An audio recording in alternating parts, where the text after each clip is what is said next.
की जो second term की बुक है हिंदी की, वो हमें अभी नहीं मिल पाई है। तो हम सबसे पहले आज बोले थे आपसे कि व्याकरण चालू करेंगे। तो जो हमारी ये अभी फर्स्ट टर्म की बुक है उसमें सबसे पहले इस बुक में फर्स्ट जो चैप्टर है उसके अंतर्गत जो ग्रामर थी वो वहां से हम स्टार्ट कर रहे हैं। तो देखिए सबसे पहले संबंधबोधक शब्द आपको पढ़ाते हैं आज, है ना।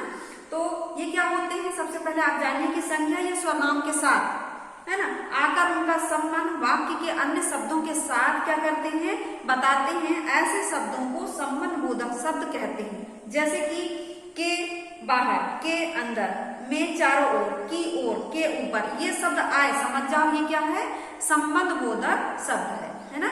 उसके बाद संबंधबोधक के प्रकार, तो ये क्या क्या है देखिए,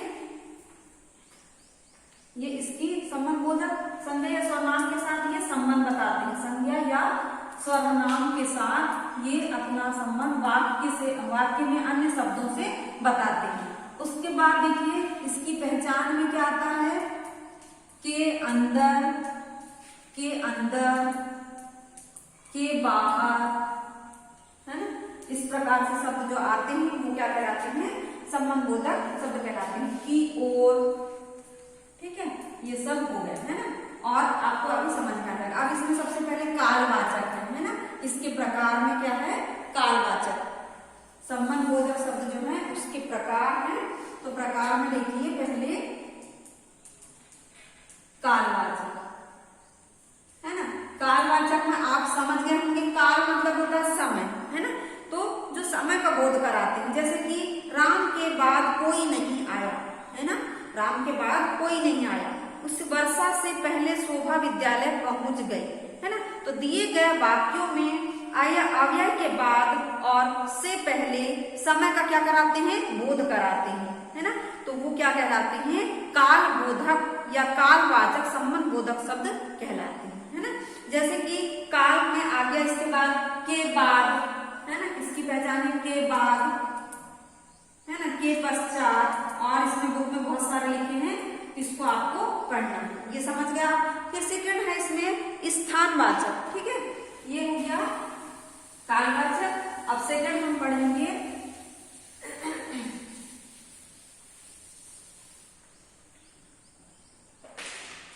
स्थानवाचक। हम सेकंड पढ़ेंगे स्थानवाचक। स्थान मतलब की जगह, है ना, कौन सी जगह। तो बच्चों के विद्यालय के सामने बगीचा है ना।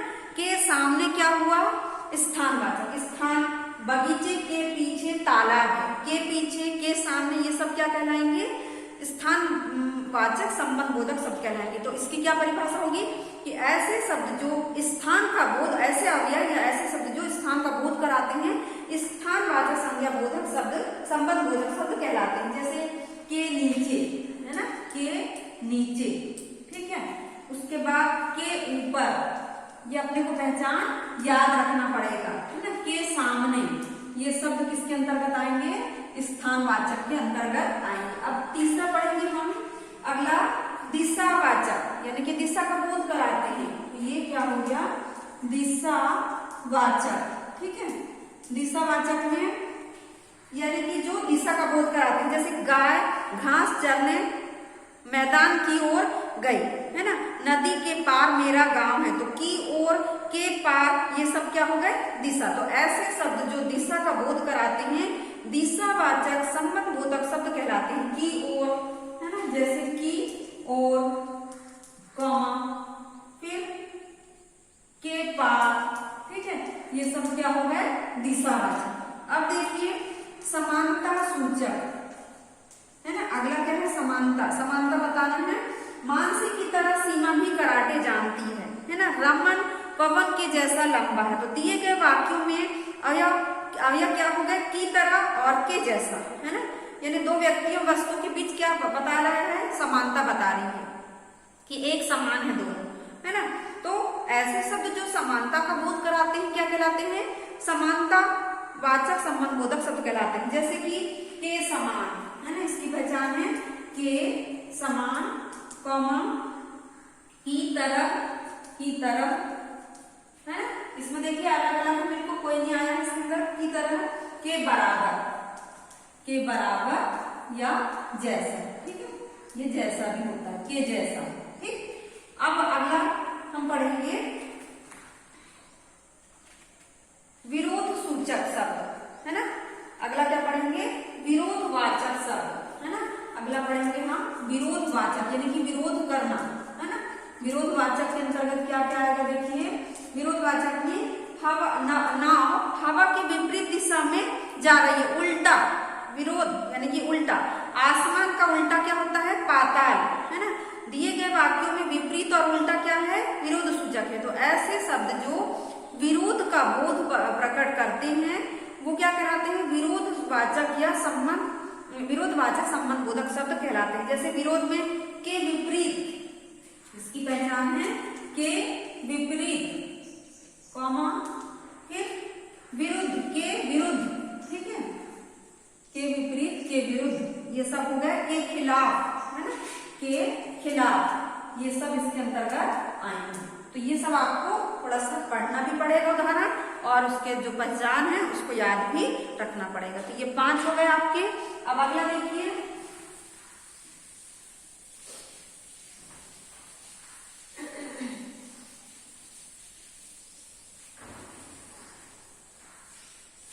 अगला हम आपको बता देते हैं, ये हो गया 6 नंबर का, 6 नंबर का हेतुवाचक, हेतुवाचक, ठीक है।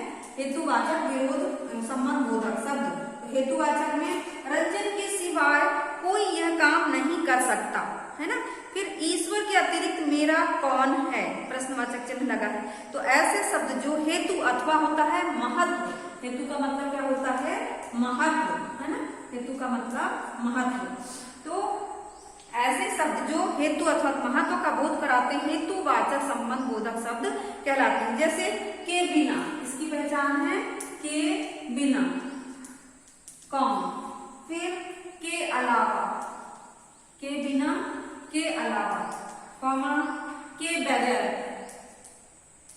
के बगैर, ये सब शब्द क्या आएंगे, हेतुवाचक में। अब अगला है साधन, साधनवाचक, है ना। साधनवाचक में आएंगे बुजुर्ग छड़ी के सहारे पार्क में टहल रहा है, यानी कि खाली नहीं, के सहारे, किसके सहारे, लकड़ी के या छड़ी के सहारे। ईश्वर के आश्रय उसने अपनी नाव नदी में उतार दी, है ना।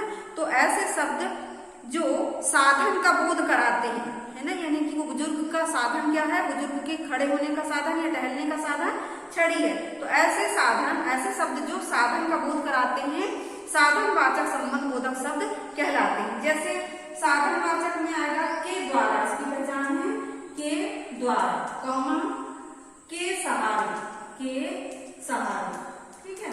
उसके बाद के आश्रय, के आश्रय, के आश्रय, कॉमा, के जरिए, है ना, के जरिए, ठीक है। ये इस प्रकार के शब्द, बहुत सारे शब्द हैं, आपको उसको ज्यादा नहीं तो ऐसे नोट्स बनाए, जैसे अपने को कॉपी में लिखना नहीं है, आपको बुक से ही पढ़ना है, लेकिन ध्यान से कि हमको किस प्रकार से याद हो जाए। अब अगला है विनिमय सूचक, है ना।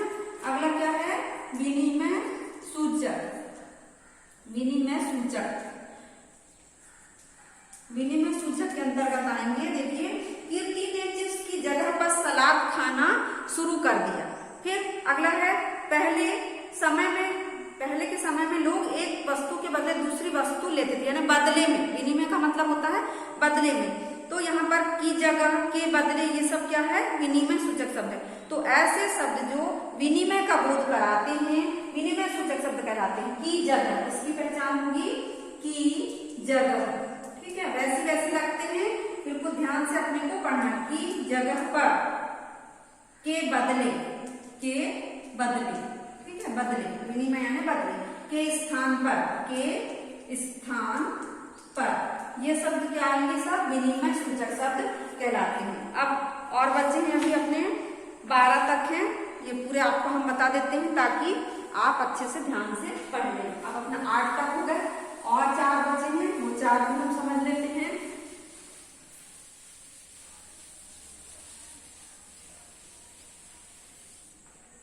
है ना, ये देखिए सबसे पहले, फिर अभी 8 तक हो गए थे। 9वें नंबर का हो गया तुलना, ये तो आप जान ही गए होंगे, तुलना करना किसी से, तुलना सूचक, है ना। तो मुझे गुलाबी की अपेक्षा काला रंग ज्यादा यहाँ अपेक्षा और की तुलना क्या हुआ, तुलनावाचक। तो ऐसे शब्द जो तुलना का बोध कराते हैं तुलना सूचक शब्द कहलाते हैं। जैसे इसकी पहचान है की अपेक्षा, कॉमा की तुलना में, इसकी अपेक्षा वो अच्छा है ऐसे बोलते हैं। के मुकाबले, ठीक है। अब अगला है 10वें नंबर का उद्देश्य सूचक, ठीक है। उद्देश्य सूचक में देखेंगे अपन कि घर बनाने के लिए बचाना शुरू कर दिया, है ना। सेकंड है इसमें, सेकंड सेंटेंस है सहेली की मदद की खातिर उसने और अधिक काम किया। इसका उद्देश्य है, क्या उद्देश्य है ना। जैसे के लिए, की खातिर, ये क्या हुआ, उद्देश्य सूचक। तो ऐसे शब्द जो उद्देश्य का बोध कराते हैं उद्देश्य सूचक कहलाते हैं कि इस कारण से मैंने ऐसा किया, या ये मेरा उद्देश्य था इसलिए मैंने ऐसा किया, है ना। तो उद्देश्य सूचक में की खातिर, है ना, की खातिर ये शब्द आएगा।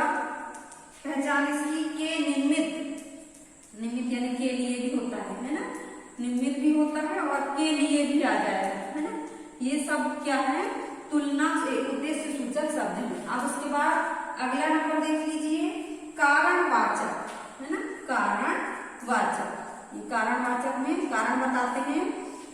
तो बारिश होने के कारण तुषार आज विद्यालय नहीं आ सका। क्या कारण था कि आज वो विद्यालय नहीं आया, बारिश होने के कारण। चोर अपनी लापरवाही की वजह से पकड़ा गया, है ना। उसके बाद देखिए इसमें क्या होगा, के कारण और की वजह क्या होगा, कारण सूचक। तो ऐसे शब्द जो कारण का बोध कराते हैं कारण सूचक शब्द कहलाते हैं। जैसे इसकी पहचान है के कारण, ठीक है। फिर की वजह, के कारण की वजह, है ना। के मारे, ऐसा होते हैं इस कारण या मारे मैं ऐसा काम नहीं कर सका, ये हो गए। उसके बाद देखिए संघवाचक, है ना, संघ यानी साथ, संघ यानी क्या होता है, साथ, संघवाचक, ठीक है। संघवाचक में क्या करना है, देखिए इसमें कि माँ के संग बच्चे भी घूमने गए। संग यानी होता साथ। नीना ने कॉपी के साथ किताब भी खरीदी।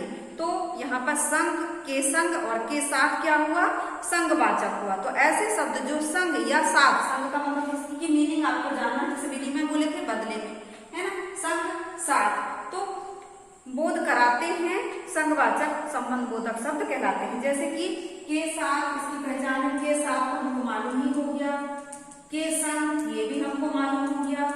उसके बाद के समेत, ये याद रखना पड़ेगा आपको, के समेत, है ना, बिल्कुल याद हो जाएंगे। जैसा नाम दिया उसी के अनुसार रहेंगे, 2-3 पहचान और 1-2 अलग है तो वो आपको याद करना पड़ेगा कि इसके अंतर्गत क्या क्या आता है ना। अब देखिए इसमें संबंध बोधक व क्रिया विशेषण में अंतर। तो कमरे के अंदर जाओ, है ना, इस घर के बाहर तनु खड़ी है।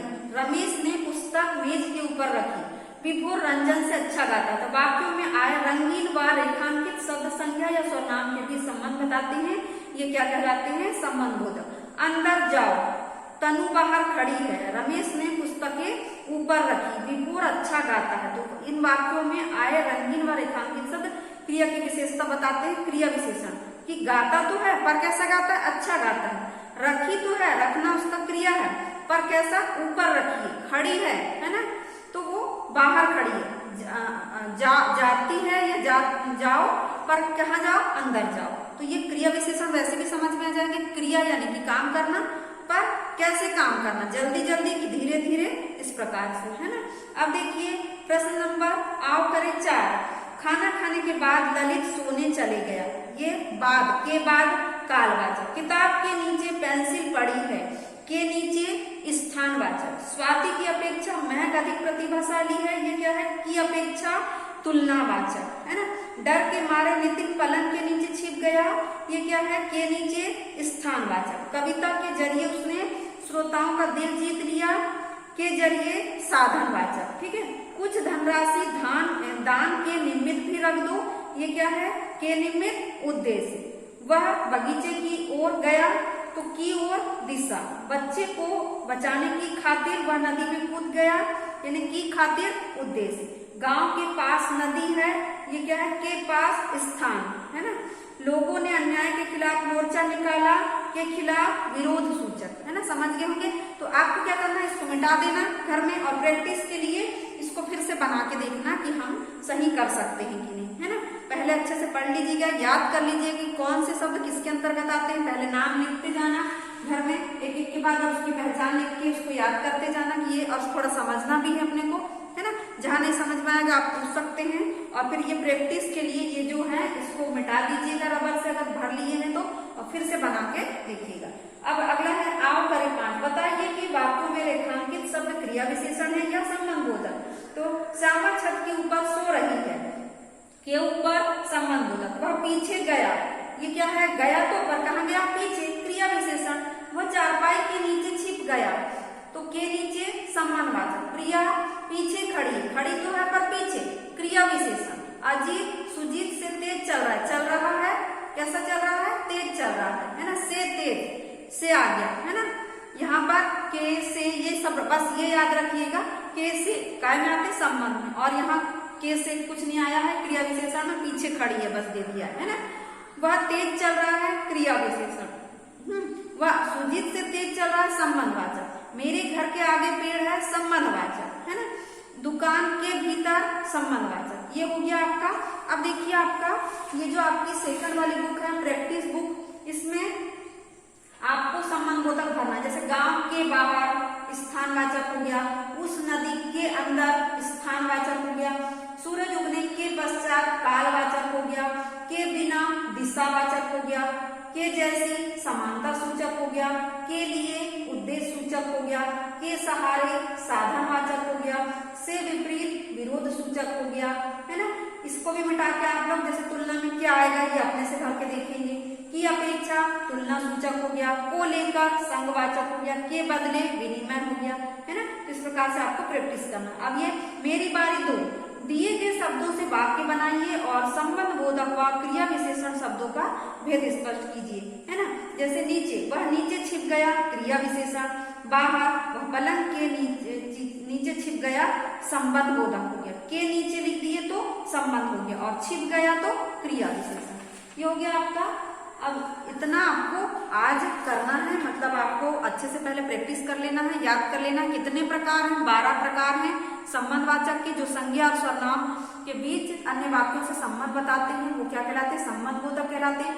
संबंधबोधक को 12 भागों में, इसके प्रकार कितने हैं, 12 है ना। तो 12 के पूरे के नाम याद कर लीजिएगा, उसकी पहचान याद कर लीजिएगा। उसके बाद ये जो क्वेश्चन इसमें दिए हैं, उस क्वेश्चन को मिटा के, जैसे हमने पहले पेंसिल से भर लिए, उसको मिटा के आप अपने से करके देखिएगा तो आपसे बनने लगेंगे। और जहां पर कुछ लगेगा कंफ्यूज तो वो आप कॉल करके पूछ सकते हैं। तो बच्चों आज की कक्षा हम यही समाप्त कर रहे हैं।